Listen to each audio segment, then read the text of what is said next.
Alright, let's dive into something that's been making waves in the geopolitical sphere recently. Imagine this: three major players in the Middle East and South Asia, Saudi Arabia, Pakistan, and Turkiye, just signed a defense pact that basically says, you mess with one of us, you mess with all of us.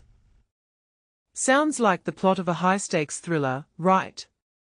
But this is real, and it's happening right now. So, what's the big deal here? Let me break it down for you. First off, the timing of this pact is no coincidence. The region is on edge. Saudi Arabia has been under fire, literally, from Iran-backed groups like the Houthis in Yemen and Shia militias in Iraq. And let's not forget the broader context. The US and Israel's recent strikes on Iran have only poured gasoline on the flames. Personally, I think this pact is Saudi Arabia's way of saying, we are not waiting around for the US to have our back anymore. It's a bold move, and it raises a deeper question. Is this the beginning of a new security architecture in the region, one that's less reliant on Western powers? Now, let's talk about the symbolism here. The deal was signed in Mecca, the holiest site in Islam. That's not just a random choice. It's a powerful statement, almost like a spiritual endorsement of the alliance.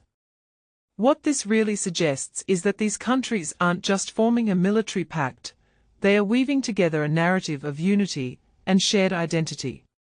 In my opinion, this is a masterstroke in diplomatic messaging. It's not just about guns and tanks, it's about hearts and minds. But here's where it gets even more interesting: the dynamics between these three countries. Saudi Arabia and Turkey, for instance, haven't exactly been best buddies in recent years.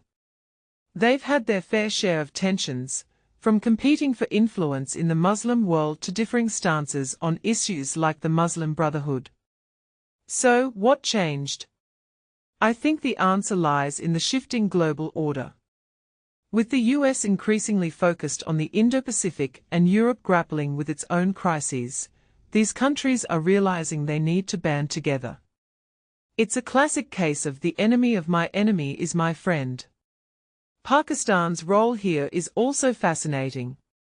On one hand, they've been a long-time ally of Saudi Arabia, providing military training and support.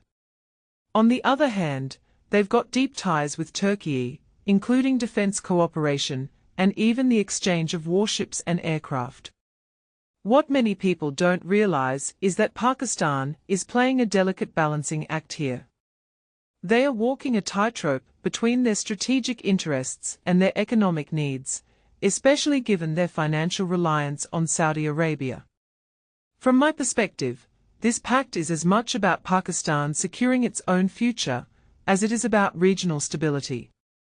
Now, let's zoom out for a second. What does this mean for the bigger picture? Well, for one, it's a clear sign that the Middle East is becoming increasingly multipolar.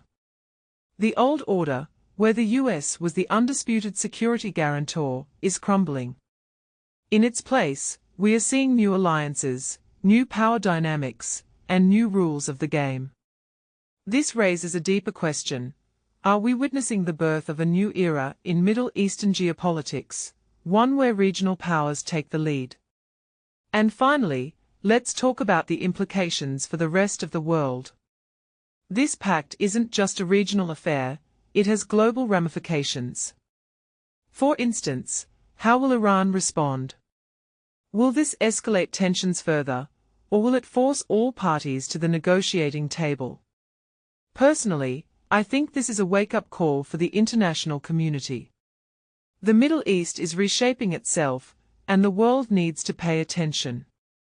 So, here's my closing thought: this defense pact is more than just a security agreement. It's a statement, a symbol, and a strategy all rolled into one. It's about survival, sovereignty, and the search for stability in an increasingly chaotic world. What makes this really interesting is that it's not just about the present, it's about the future. And as we watch this alliance unfold, one thing is clear: The Middle East is writing its own rules now. The question is, will the rest of the world be ready to play by them? Let me know what you think in the comments below. Until next time, stay curious.